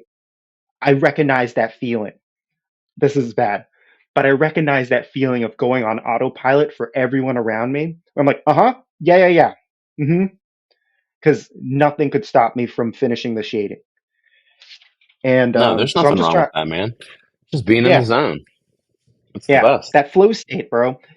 I And love that. so I think I'm gonna go back to the beginning and go back to tracing for a while. Do it. Just like going back to like maybe not my old sheets, but just like some of the newer stuff and see how where that goes and have no expectations of where these designs will go because they're not mine and just do it for Yeah. fun and get back into the motion. Because Dude, every just time I tell myself, oh, I go tell ahead. myself like this is going to end up being something. Like let's try and make it something. And and then I lose sight of the actual making art part. But but let me ask you this. When you think I'm going to make this and then you don't make it, does your brain say you didn't make it because you couldn't, because you're not good enough, blah blah blah, or does your brain say um, you just didn't have the time and motivation, and you still have the desire, you just haven't done it yet? All of the above. And Okay. then that feeling lingers and it makes me feel like shit. So get rid of the first part. It's okay to keep the second part. The first part being that you're incapable of doing it. Get rid of that part and be okay with I haven't done it yet. Um, I can't do it and I haven't done it yet are two completely different meanings and feelings. And when you say them, your brain is going to interpret them differently, and you're going to put out a different vibration. We were just talking Yeah. about this, and we talk about it every episode, vibrations. So I was telling Jackie about this earlier because she's at a point right now where she wants more out of her life, and she feels like she's on the back burner in certain situations. She wants to feel more important, and she wants to get more out of life right now. And she thinks that right now she's like plateauing. And the next step for her, I think, is something in her relationship. Like she wants to get married, and she wants her partner to propose, and so we were having a conversation about what can you do to make this happen without talking to him about it and sounding like a broken record, because that's what she was worried about. I've already brought it up to him. I don't want to sound like a broken record and nag him. And I was like, okay, well, then let's take it in a positive manner. Have you ever made a Pinterest board, or have you ever made any kind of thing to plan your wedding together? She was like, oh, yeah, we have. I was like, oh, sick. So make a vision board. Literally just print out all your fucking Pinterest stuff that you have for your wedding and make an actual real life vision board and put it up in your house. and just start making it and don't even say anything to him. He's going to see it and he's going to be like, oh shit, she's still thinking about this. And it's going to put it in his mind and you're going to manifest it. You're just going to start talking about your wedding more often and you're going to manifest it.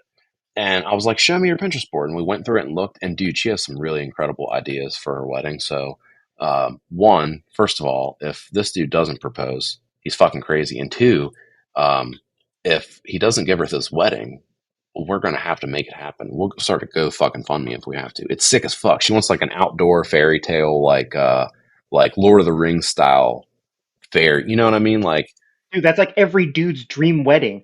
Has he? right? It's sick I as don't know fuck. him, and no I don't offense, Jackie, even.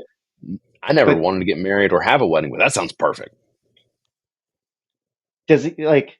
Hello, get the hint. Yeah, but anyways, and I'm saying it on here, um, knowing that he doesn't listen and that she does, so she'll be like, "Thank you," but we had that conversation, and I told her like, don't don't say like we haven't like he's not going to propose or I don't think we're going to get married. Say like he hasn't yet, or um, just spin it into that positive. So like when you say I can't, say you haven't yet. And the same thing went for last week when Dad's wife was talking about they want to get a building um, together, and she said we don't have the money, and I was like, you don't have the money yet. Yeah, I love You're that. gonna get money, you just don't have it yet. And a couple days later, they got approved for a loan, dude, and they're gonna get a fucking building. I'm so fucking proud of them. Another shout out to Harvest is Life, and they're just incredible people. I'm so excited for them. But I know I got way off track. Get that first part out, dude. Nix that. I think I just need to evolve, because my style has evolved so many times, and like this is. I think I actually posted some stuff today because I was clearing out my Google Drive because it's like a organized mess. You've seen Oh how yeah. our podcast thing is, right? You can Oh, only it's perfect, imagine, yeah, but imagine that with tons of files where you're just like version one, version two, and it's buddy. just insanely Do you organized. do you not think that self care clothing, self care tattoo, labor of love, self care supply, and self care disciples don't all have different drives on my account too? Because they do, No, I know, and I share them but with about a dozen people, and they put all their own shit in there too. So it's extra yeah. crazy. Oh yeah, I can't. I can only imagine the labor of love one being wild. I have a drive specifically dedicated to Flash that I share with about a dozen tattoo artists that every time they make new Flash, they put it in, and every time I make new Flash, I put it in. So we all share it. So it's all like we're all totally cool with any of us tattooing it without having to Yeah, like buy it from each other or whatever. It's just all our own shit, so we're happy to share it. And that drive, whoo, baby, that's worth some shit right there. Like if I ever start dating again and am like trying to like flex on like a female tattooer that I'm trying to date or something, because I feel like at this point I'm just gonna like have to be toxic and date another tattooer. I'll be like, baby, you don't even know about my flash drive. I got about 5,000 sheets in there, and then all of a sudden the juices are flowing. damn, bro. I knew you had Riz, but not like that. Got a rhythm with the flism. Tism. I was trying to say flash, but also throw an ism. I Oh, don't know. you got to Maybe a rash him with the no-no. fasham? No, that sounds wrong. That sounds That, slightly racist and or SS-ish. yeah. Let's cut that Oops. part.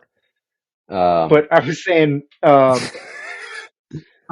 was looking at like the old stuff that I did for bands. Like there was one that I did for the Contortionists, and uh, and I even have one for like freelance whales that I completely forgot about.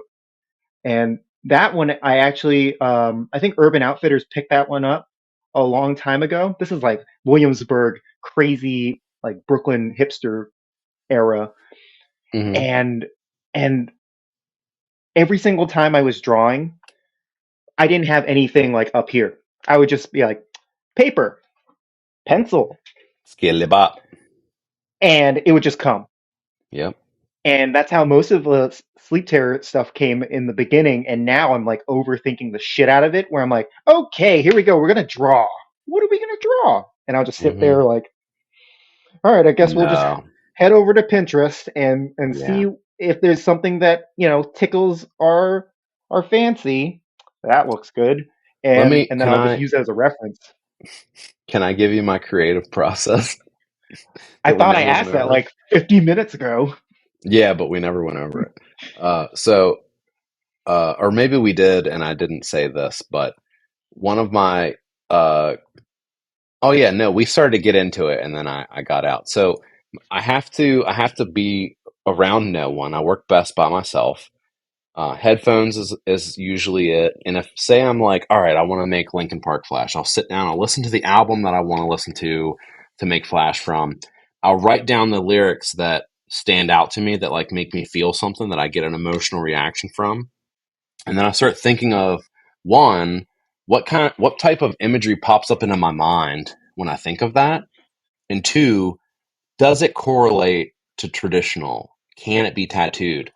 And then three, I can look at since I've spent the last 10 years or so studying the past of tattooing, I know a lot of the classics. I don't know them all. I'll never know them all, but I know a lot of them, and I can correlate those to lyrics, such as um, like Rob Morrow, a friend of ours who tattoos in PA as well. He's really well known for doing like pop culture stuff, especially Star Wars.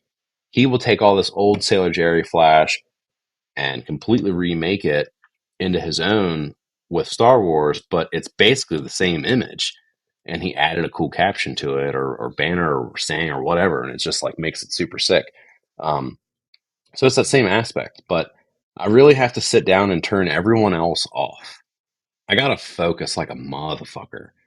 Um, and most of the stuff I make is super niche. Like you won't, it's so deep you won't even understand it unless you're fucking if you know type shit. And it's that's why I think a lot of it people don't get tattooed because I'll think like, all right, when I'm say I want to make some Seinfeld flash, first things that come to mind are like the puffy shirt, all the other random things you've seen tattooed in traditional, like Kramer drinking the beer, smoking the cigarette. Um, whatever. I don't want to do those. I want to do the ones that Stuff haven't that been means to done. you. Yeah, the And stuff like that I you think want is to, and funny. and I think in the back of my head, I'm like, I'll do those eventually. Like I'll do all the stuff that everyone's done eventually, The but I people want to do this pleasers. first. And then I end up never doing the people pleasers anyways, and I'm just like doing my own shit. Um, but I like that better. And that's what I do with Seinfeld too, dude. I'll literally just sit down, watch an episode, write down funny moments, and then come up with imagery to go with it. And that's pretty much my whole creative process. It's simple. And as far as Pinterest goes, vintage illustrations, scientific illustrations, vintage postcards, and vintage graphic design. That's where I reference most of my stuff from. For a That's while, it. like a lot of my inspiration came from like all these occult books. Like I think the last couple designs I did for Sleep Terror, they're all occult imagery. I think one was, oh man, like the Sun Eater design. That one came from, I don't even That's a remember at tarot this card point. deck. I think it came from a tarot card deck. There is something like that, but I think like it's Because not. there's stuff that I've done Um, accidentally from tarot card decks, and I didn't know until like way later when yeah, I found the deck, and I'm like, oh, that's sick. I didn't even know it was no, about that. I just I thought it forgot looked what cool. this thing is called. It's this really arcane scroll that has to do with the Philosopher's Stone. This thing is like a gigantic, like I'm talking about like a huge scroll, and there's just so much like crazy imagery in there. And for a while, like a lot of that stuff was just coming out from there. And I don't know, and like because my stuff is also super niche, like that, like true magic and witchcraft stuff, not the Yeah, blackcraft, you know, stuff. But bullshit. I, since doing the podcast, the urge to draw is coming back, like where I just want to sit, be alone, listen to music, and just grind it out, you know. But it's just that thing about being time poor right now. I just need to get it done, you know. I'm gonna ask you this: Hmm. what's your favorite Hybrid Theory lyric off the top of your head? Oh man, I'll I tell you haven't. mine while you're thinking. I wanna run away, never say goodbye. I wanna That's a good know one. the truth instead of wondering why. I wanna know the answer. No, no lies. I wanna shut the door and open up my mind.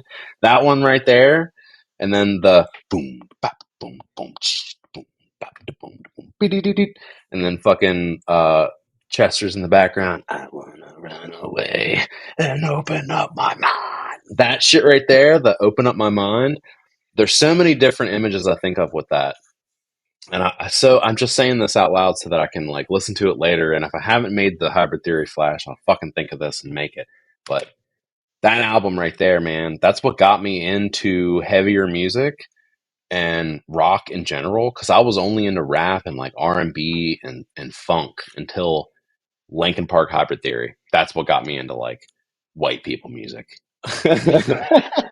That I'm white serious. angst, Up until dude. then, Speaking I of, was like, my first album I ever had was Illmatic from Nas. Like I was straight into hip dude, hop and rap. that's So arguably as a non-rap listener and hip hop listener, that's supposedly arguably one of the best hip hop albums top ever. five of all time. Hit me with your favorite Hybrid Theory lyric before you go on, Oh, dude, I couldn't even tell you. It's been so long since I've listened to Linkin Park. But I'm dude. sure as soon as I listen to it, it'll all come flooding back. I hope that when you edit this, you put that tiny part of Linkin Park song in the background while I'm singing it at like 1% volume so that it's not so cringy. But I know you won't because we'll get pulled and we don't have the rights to it. So Nope. here's Yeah. for wishing. I It's going to mean, be m- embarrassing. I don't care. maybe there's like a bluegrass version of that, and I think Oh, there we is. would get away with it. It's incredible. Picking on Series does a Linkin Park album and it's fucking sick. It's just as sick But as their Take It Back Sunday album. speaking of Linkin Park Flash, the creative juices are starting to flow because while you're listening to Linkin Park Hybrid Theory, I've actually been revisiting Limp Bizkit a lot.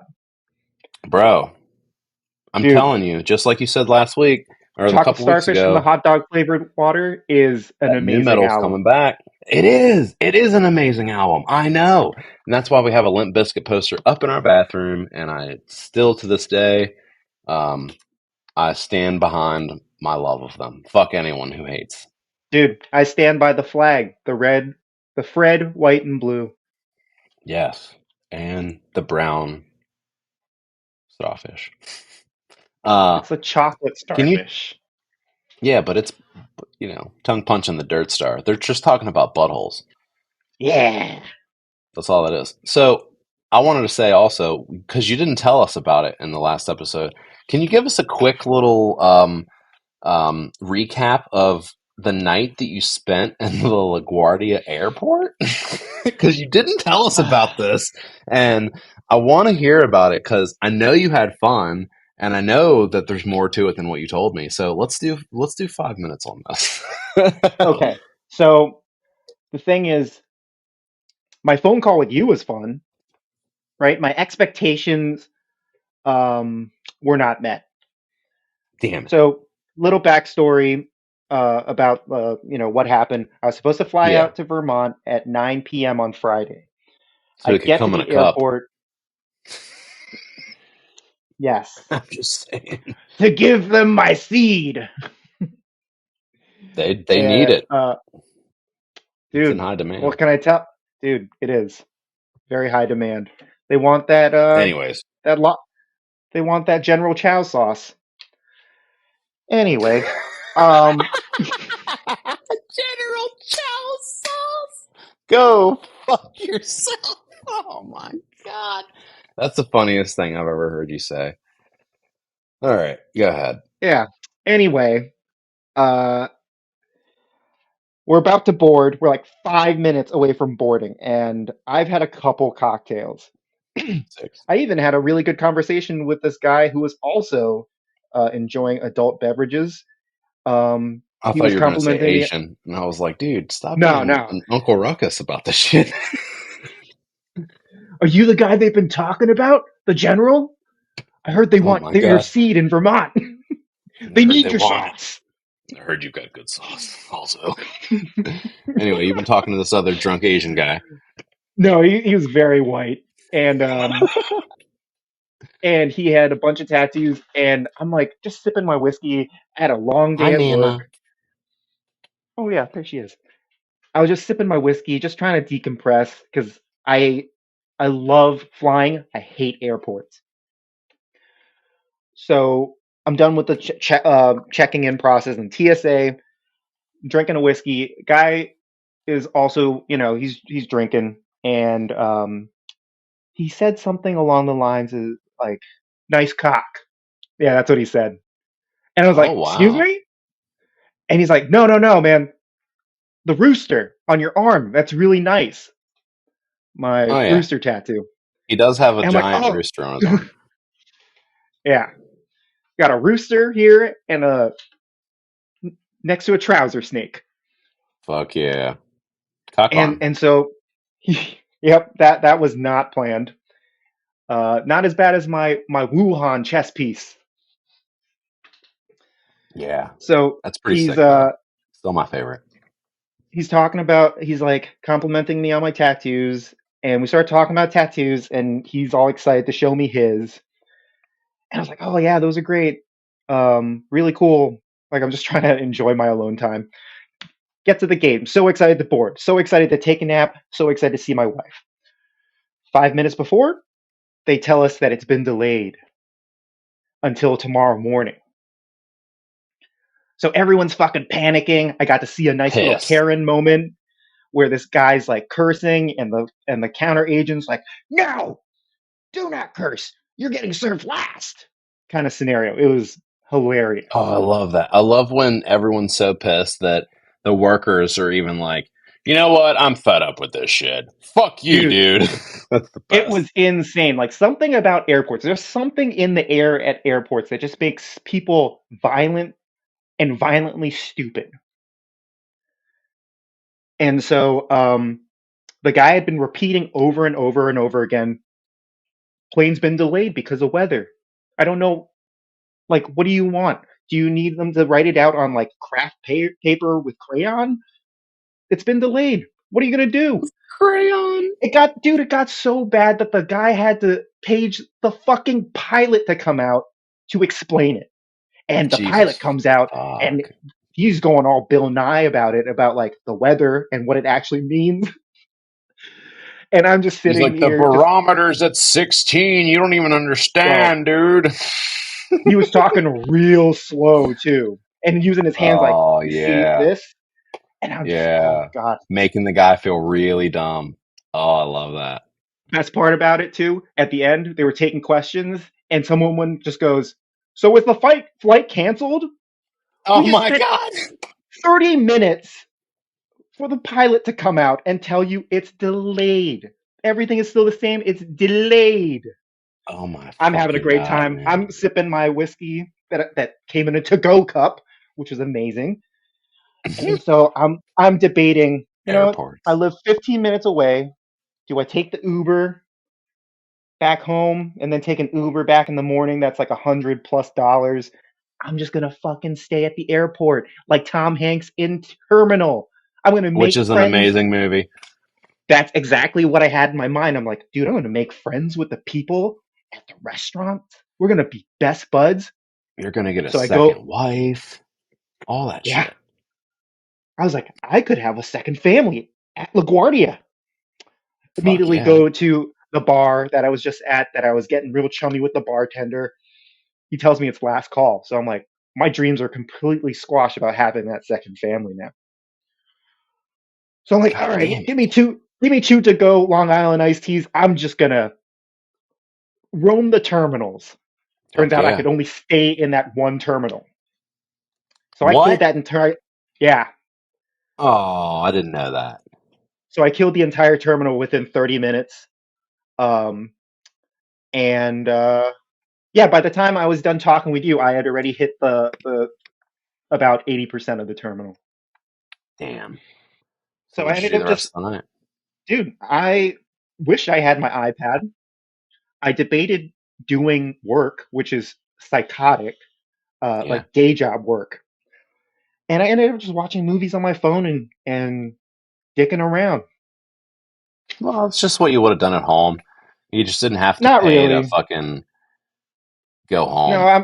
I'm pretty productive at home because like I'll do sleep terror stuff, but there was no sleep terror stuff to be done on Yeah. my phone. Like I could only do so much. So I scheduled some posts. I did that shit, and I was trying not to be that guy who slept on the floor, but I ended up sleeping on the floor for a little bit. Bro, I'll tell you right now. There's nothing like a good floor sleep, though. Because when you're in, listen to me before you judge. When you're in the situation of, oh my God, all I need is for my body and brain to turn the fuck off right now. And you can fall asleep on the floor somewhere and be safe enough and feel comfortable enough to fall asleep there. That's some of the best sleep you're ever going to get. I don't care if you wake up sore and confused or whatever, but that sleep, that REM cycle you're in when you're on the floor is fucking fantastic. So I will say this: yes, when it's in my own house on my own floor that I clean, not at the Uh, airport, I didn't think about LaGuardia Airport floor. because I was also You couldn't sleeping sleep with under one some eye open. chairs? Dude, they don't make them like comfortable enough to sleep in. No, you're right. I've only been in an okay. So full disclosure for our viewers and for you Oh, and all right. And listeners, I tried. I've only been to a I few airports. Go ahead. I was saying I tried, bro. I was even like lifting up like this, trying to squeeze my legs through the armrests, Nope. and I got myself trapped for a little bit, and I had to like shimmy my way out like a fucking hot dog. Oh my Dude, I God. was like, You should have just spent the $50 to go home. and the amount of snacks I bought because they have um You a spent more kiosk. than you would have on the goddamn Uber. Don't lie. Yeah. How much did you spend on snacks Well, let me tell you this, bro. and food? I I bought this banging granola, some beef jerky. I think I got a sandwich, a ginger ale because my tummy hurt, You're already up to $40. and I think I got some other snacks. And I was like texting Celeste, who was asleep, giving her like reviews at like 4 in the morning, You're where I'm like uh, Brazilian beef jerky, 12 out of 10, highly recommend. the neck pillow isn't that great. I may return it in the morning. Left the tag on. 3 out of 10. And also the Oh, amount of drinks I had, because as soon as they said last call, I was like, you were like, well, I hit gotta me like with two triple up. Long Island iced teas right Yep. now. I am not spending the night in the airport sober. So But you yeah, spent $100 there that night. that night, not including the morning, because I was so tired. I think I got like You an were like, hour sleep you were or like 20 energy minutes of sleep. drink, five No, hour because when I have a ritual when I go to the airport, it's bar instant. immediately. But I was gonna say you probably had to fucking hit the hair of the dog that morning and get another No, one. there was no hair of the dog. I was just pissed off.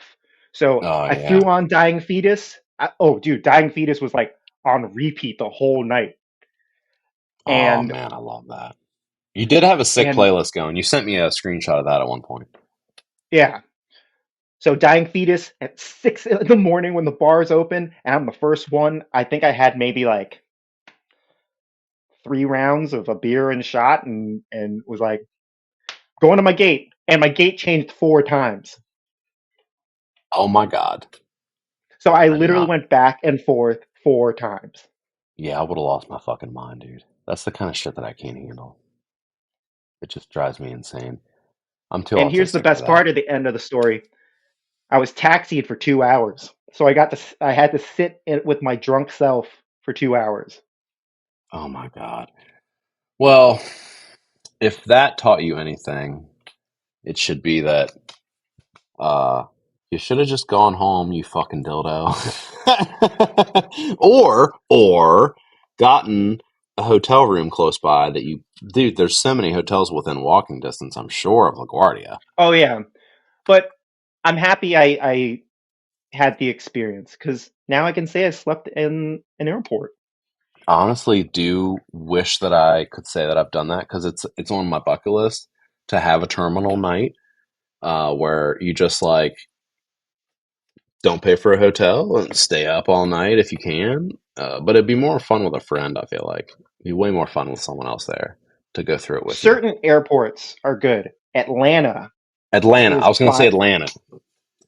by far the most fun airport I've ever been to. They have a fucking movie theater. I know. It's huge. Dude, there's like 4 stories to it or some shit. It's crazy. Yeah, and the last time I was there, because I was actually going to Alabama, and Alabama. we got rerouted there. Dude, I had Pinkberry at 4 in the morning. The What's whole that? place was still open. Oh, it's like Korean frozen yogurt. Oh, that sounds amazing.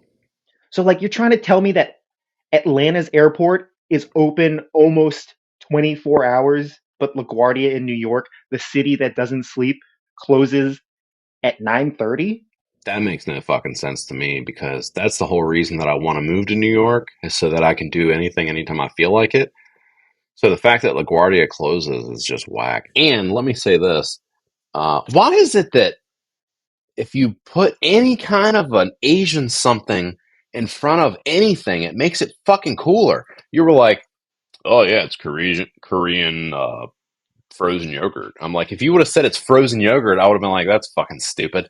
But you said it's Korean frozen yogurt, and I'm like, "That sounds amazing." I don't Dude, even it's know because it's why. mysterious. The Yeah, it's mystery of the the fucking Orient. mystery. It's that goddamn mystery you guys have. It's ridiculous, and it's something. It's funny because it's like anytime anyone used to ask me when I first started making like videos of me printing, they'd, "Oh, what printer is that?" I'd be like, "Ancient Chinese Secret," and they'd be like, "What the fuck, man?" And then they'd be like, "Are you even Chinese?" And I'm like, "Oh, maybe I shouldn't say that." But now I'm like, "Fuck you." It's that mystery, dog. It makes everything cooler. Yeah. I mean, I can tell you Is this. that why I you make came my up with a witchy brand? Because you were like, I'm going to embrace this mystery. well, witchy brands are just cool in general because like Is that this why you have? could Is mean something. that why you have the mustache? It's so like, Um, if you shave the mustache, people don't know who you are. yes. Because I will tell you guys this: you see a picture with John without that mustache, you don't Dude, know it looks why. weird. You definitely don't I want don't to even fuck know who him. that person is. Keep the mustache, bro. That's the only way you're getting any. Dude, at this point I keep it out of spite because my wife told me I would look good in a mustache when we first started dating. We've been together like 8 years now, 9 years, Hmm. and Now she hates it. I've gone. She thinks it's a little annoying, and sometimes it gets a little out of control. Yeah, yeah, yeah. But That's a I'm not reason to letting it keep it. go. Yeah, no, Not that's letting a it go. reason to keep it. Um, and it's funny because for our listeners, John has just a mustache mainly. He has like some fuzz going in other directions too, but he mainly just keeps the mustache. And I do everything but. I've got that Amish style Abraham Lincoln vibe with the goddamn um, Ishmael beard with no mustache, but I don't have the Jewish curls or anything going on. I wish I did though, because that'd be hot. Um, Let me know. so I can ask my if you landlord put, to lend you some. that's awesome. I'm Oh sure man, he's got New some just York, laying around. he's just got some extras laying. Yeah, these came from fucking David last year when he christened. But if you put John and I's face together, we form a full beard, and we're actually a whole man. It's crazy. But without each other, we're just half-assed men. Yo, it's like when two become one. Oh, so on that note, I think it's about time for us to call it a night. Hit him with the outro. Um, thanks for listening. I hope you guys enjoyed listening to our ramblings, and you can check us out every week. John, where can they find us? You can find us everywhere except for YouTube for now. But we'll be Apple, there soon. Spotify. What was that? I said, but we'll be there soon. Sorry. Soon, soon. Apple, Spotify, Amazon. Am I missing anyone? Google. Google Podcasts. Can't forget about Google Podcasts. So make sure to Fucking subscribe, Google. right? Subscribe, follow, Subscribe, download, and follow, rate. Do all that shit. do all of it. Hip thrust us 5 times to give us those 5 stars. And tune Yes, in yes, next week. yes. Thank you guys so much for tuning in. I really hope you enjoyed listening. And if you didn't, then fuck you. Fuck you, bitch. Bye.